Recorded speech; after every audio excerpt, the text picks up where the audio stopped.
My golden brother was given everything while I worked 2 jobs from a young age. Later he asked me to help him. I grew up in a house where my brother's name carried more weight than my presence. He was Cyrus. The golden son. The blueprint of who you're supposed to be. If he so much as sneezed, my mother brewed ginger tea and brought him a blanket. If I had a fever?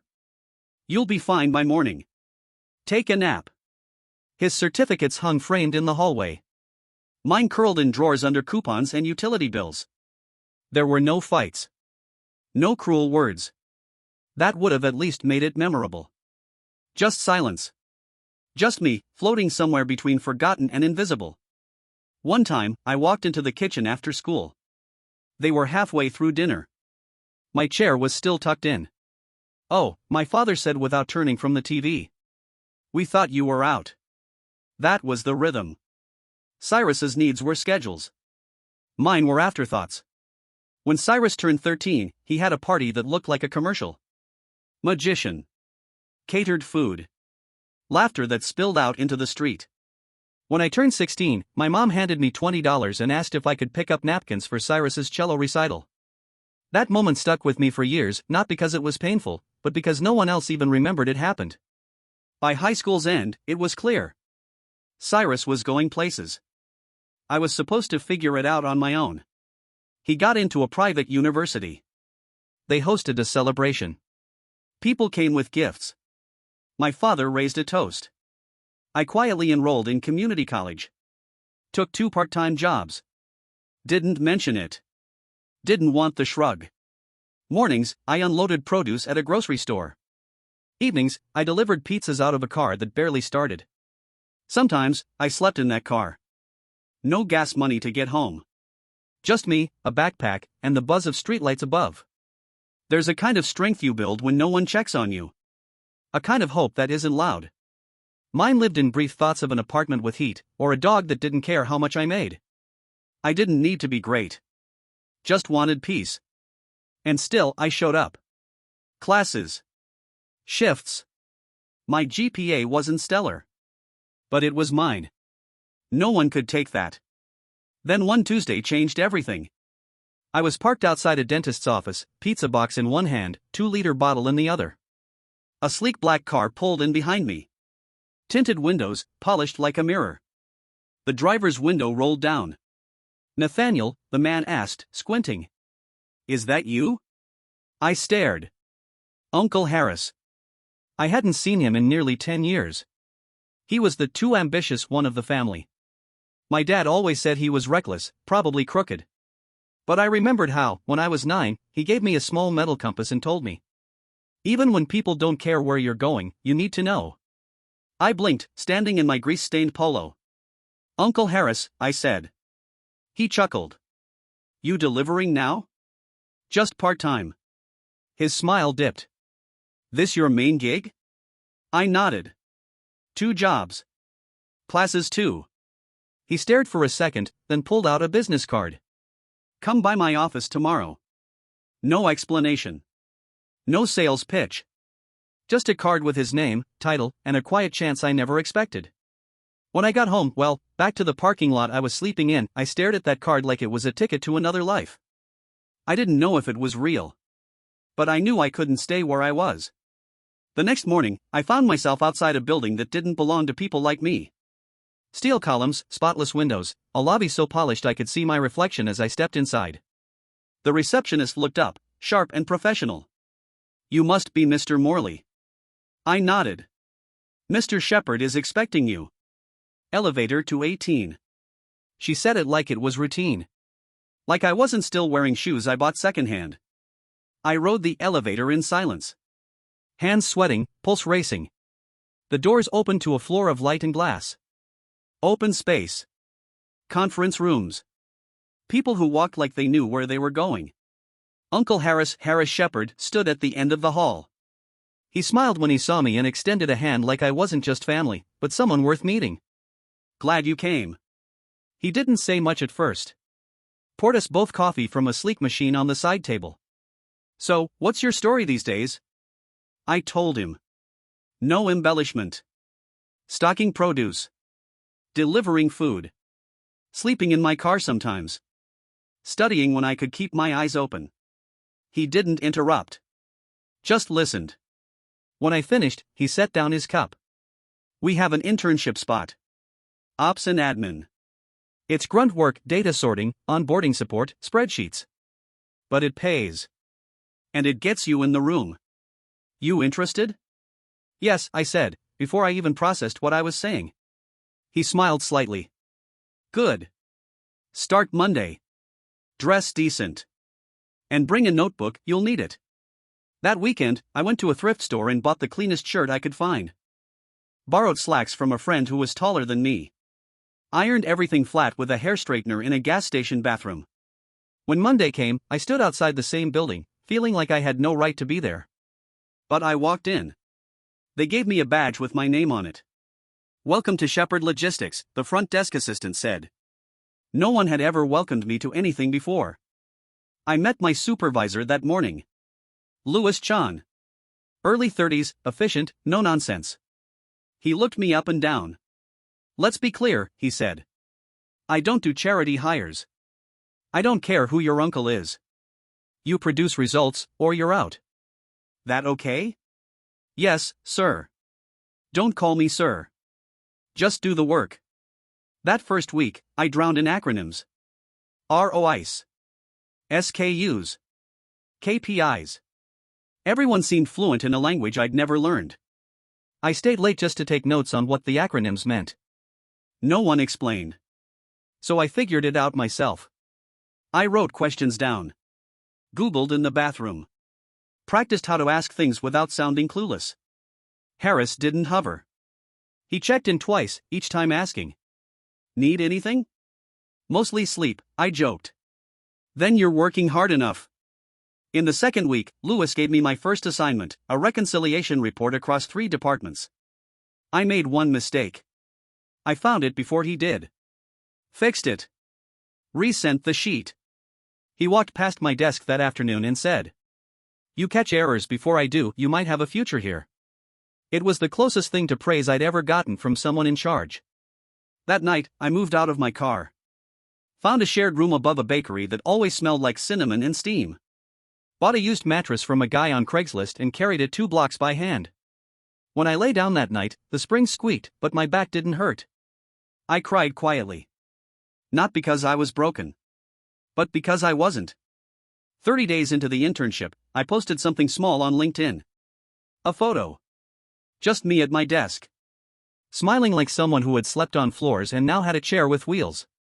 The caption read, 30 days ago, I was sleeping in my car. Today, I'm learning operations at Shepherd Logistics. It's a start. And I'm thankful. I didn't tag anyone. Didn't drop buzzwords. Just said what was real. It spread. Quietly, then quickly. Dozens of strangers commented. Inspiring. Rooting for you. A recruiter messaged. A former high school teacher sent a long note about how he always believed in me. And then, a message from my mother. Is it true you're working with Uncle Harris? I stared at it like it was radioactive. Then came the follow-up. Cyrus saw your post. He's confused why you didn't say anything. Confused. Cyrus had once looked me in the eye and said, You should be more like me. People take you seriously when you act like you belong. I didn't answer. A few days later, I got a friend request from my mom on LinkedIn. Her profile still said, Proud mother of Cyrus Morley. She had never posted about me. Then the messages began. So proud of you, sweetheart. We always knew you had it in you. You should stop by sometime, we miss you. Cyrus is working on a startup. You two could collaborate. Maybe even pitch to Harris? That last line made something twist in my chest. The same Cyrus who once joked that my side jobs were cute now wanted me to introduce him to a CEO. I didn't respond. At work, Louis started trusting me with more. I helped onboard a new client. Wrote a report that got quoted in a team lead meeting. One analyst called my formatting bulletproof. I printed that email. Folded it. Put it in my wallet. Later that week, Harris called me into his office. He was looking over a printed chart I'd made to simplify our inventory flows. You think about staying after you finish school? You mean full-time? He nodded. Analyst role. Real benefits. Real pay. You've got the discipline. You don't flinch when things get hard. I didn't say anything at first. Then. Yes. I'd take that. Gladly. He handed me a folder. Inside, a conditional offer letter. I stared at the page for a long time. I had a future. Not a maybe. Not a hustle. A path. That weekend, I visited my old grocery store. Not to work, just to remember. I walked the aisles. Touched the freezer door where I used to take breaks when I couldn't afford to eat. Sat in the break room where I once cried quietly, wondering if anyone would notice if I just left. No one had. But now, people noticed. And some didn't like it. My dad emailed. First time in over a year. Subject: glad to see you back on track. Maybe it's time to reconnect. Come to Cyrus's birthday this weekend. He'd love to see you. Let's start fresh. Fresh. As if nothing had happened. As if years of silence could be washed away by the sound of success. They didn't miss me. They missed having something to say about me. And suddenly I realized. I didn't need their table anymore. I had built my own. So when Sunday came, I didn't go to the birthday. I went for coffee with Harris. We sat on a bench facing the river. Leaves floated past in silence. He didn't ask questions. Just sipped and waited.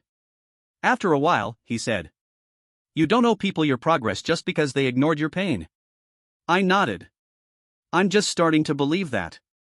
3 days after I ignored the birthday invitation, the past came knocking, literally. I just finished organizing some notes from a vendor meeting when someone rang my apartment buzzer. I almost ignored it. Most people didn't know where I lived, and those who did didn't show up without texting. But when I looked through the peephole, I froze. It was Cyrus. My brother, dressed like a magazine cover. Fitted hoodie, perfect hair, sneakers that probably cost more than my rent. And a look like this was all completely reasonable. I opened the door a few inches. "Hey," he said, like we were old friends. "Got a minute?" Everything in me wanted to say no. But I stepped aside. He walked in with the ease of someone who assumed he belonged, eyes sweeping the apartment. "Nice place." "You've come up," he said, running a hand across the back of my desk chair like he owned it. I didn't answer. He sat anyway, crossing one leg over the other, like this was a business lunch. "So I'll get to it," he said. "I'm working on a new app. It's called Course Connect. It matches students with freelance gigs, tutoring, resume help, quick project work. We're still testing, but traction's good. Got a couple demos lined up." I remained standing. Waiting. "I heard you've been working closely with Uncle Harris," he continued. "Thought maybe you could introduce me. Doesn't have to be a pitch, just an opening. You know how hard it is to get through that kind of door." There it was. The ask. I took a slow breath. "Why now?" He smiled a little. "Because it makes sense. I figured maybe this could be a chance to reconnect. You're doing well, I'm building something, we could team up. Why not?" I studied him. The last time I'd asked him for anything, help with a ride to an interview, years ago, he'd ghosted me. Said later he was busy. Now he was on my couch, asking for help. "You remember my 16th birthday?" I said. He blinked, caught off guard. "Not really. You took the car that day. I had a shift. You said you'd be back by 4. You came home after 10. I got written up. Almost lost the job." He looked away. "That was a long time ago." "Yeah. But it never left me." I leaned forward slightly. "You had a car. Tutors. All the chances. I had late shifts, borrowed books, and a phone that barely turned on. And no one came looking when I was missing for a week, sleeping in my car outside a gas station."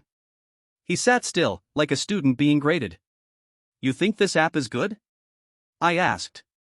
"Of course." "Then pitch it. But not through me. You don't get to skip the line because now I have a key to the building." He frowned. "Come on, Nate. That's not what this is." It is. You didn't come to reconnect. You came because you think I'm useful now. He stood, slowly. That polished expression hardening. You're being dramatic. No, I said. I'm being clear. He laughed once, dry. So what, now you're too good for the rest of us? No, I replied, I'm just done being less than. He walked to the door without another word. Didn't slam it, he didn't need to. The silence was louder. That night, I called Harris. Told him everything. He listened. Then said, "You're not wrong. When people realize you've built something they ignored, they try to claim a piece of it. That's not malice, it's survival. But you don't owe anyone your foundation." He paused. "I'm proud of how you handled it. That's what leadership looks like, quiet decisions, clear lines." I didn't say anything. Just sat at my table, letting the words settle. For the first time, I hadn't explained myself. I hadn't apologized for what I'd earned. I'd simply said no, and meant it. The next morning, I arrived at work early. Not out of habit. Out of purpose. Louis passed by my desk and nodded. "Your vendor update's making rounds. Keep this up, and you're going to outgrow that badge title real quick." I smiled. I didn't need to belong to their story anymore. I had one of my own. It was a gray Saturday when the email arrived. The kind of day where the sky looks like a ceiling someone forgot to finish painting. I was cleaning up my workspace, preparing notes for a Monday pitch, when the notification chimed. Subject, family brunch, let's reconnect. From, Mom. CC'd, Dad, Cyrus, a few cousins, and Aunt May, who once told me that I'd find my place eventually, just not alongside Cyrus. The message was long, sweetly written, and unmistakably hollow. "We're just so proud of how far you've come, Nathaniel. It's been too long. We'd love to celebrate your growth as a family. Come together for a casual brunch next weekend. Just good food and love. Let's reconnect." It was like reading a postcard from a place that had never sent one before. A month ago, I might have read it 10 times. Rewritten replies. Wondered if I was overreacting. Wondered if they were finally seeing me. But I'd learned too much since then. I stared at the email for a long time, the corners of my mouth set in a still line. They hadn't checked on me when I was sleeping in my car. They hadn't asked how my first semester was going. They hadn't called when I landed the internship. Or the job offer. Or the project lead. But now that I had a chair at the table, they wanted to make room. The day before, I'd submitted my third completed system redesign. 3 departments had already signed off on it. Louis pulled me aside to say it was the cleanest turnaround he'd seen in a year. Harris had forwarded the summary to the board. That felt like real progress. And this email? This felt like retroactive applause. Like they had wandered in halfway through the movie and still wanted credit for the opening scenes. I didn't reply. Not at first. Instead, I left my apartment and walked the long route through the city. The air was brisk. The streets buzzed with people who didn't know me, and for once, that felt like freedom. I passed buildings I used to look at from the bus window. I passed the cafe where I once spent my last $7 on coffee, hoping to look like someone who belonged. And I ended up at a bench overlooking the river. The wind lifted off the water and stung a little. But I didn't mind. I thought about the version of me who would have said yes. Who would have been flattered? Who would have showed up, smiled, brought something homemade, and hoped they'd be proud enough to finally say, "We were wrong." But I wasn't that boy anymore. That boy was tired. That boy waited. That boy bent every time someone knocked. This man? He built a different spine. I went home, opened my laptop, and clicked reply all. Subject, family brunch, let's reconnect. Hi Mom. Thank you for reaching out. It's good to hear from you. I've read your message, and I believe the intention is sincere. But I need to be honest with you and with myself. The growth you're celebrating didn't come from support. It came from absence. From quiet nights and unanswered calls. From years of wondering if I mattered, even when I was in the next room. I've worked hard to become someone I'm proud of. But that version of me wasn't built at family dinners or weekend gatherings. He was built alone, in places you didn't see and moments you didn't ask about. This isn't anger. It's simply truth. So no, I won't be coming to brunch. Not because I don't care, but because I've spent too long learning how to care for myself and I won't risk shrinking it down to make others comfortable again. I'm not looking for distance. I'm looking for honesty. And I need the space to keep growing without pretending nothing happened. Please give my regards to everyone. Nathaniel. I didn't reread it. Didn't soften it. Just hit send, closed the laptop, and sat still for a while. Later that night, I met Harris for a quiet dinner. We didn't talk about the email. He didn't bring it up. Instead, we talked about expansion strategies, new hires, and what it meant to lead without needing a title to do it. At one point, he raised his glass. To those who built their own road, he said. I nodded. To those who no longer wait for permission to walk it. The next week, I got a call from our strategic team. They wanted me to oversee a new onboarding flow. Full ownership. Cross-departmental coordination. My name on the brief. I accepted. And one night, as I left the office after a long meeting, I caught my reflection in a dark glass window. Tired eyes. Loosened tie. Not a boy pretending to be someone. A man who had become him. I used to walk home imagining what it would be like to belong. Now, I walked slower. Because I already did. Thank you for watching the video. Like it if you watched the video to the end and don't forget to subscribe. Have a nice day.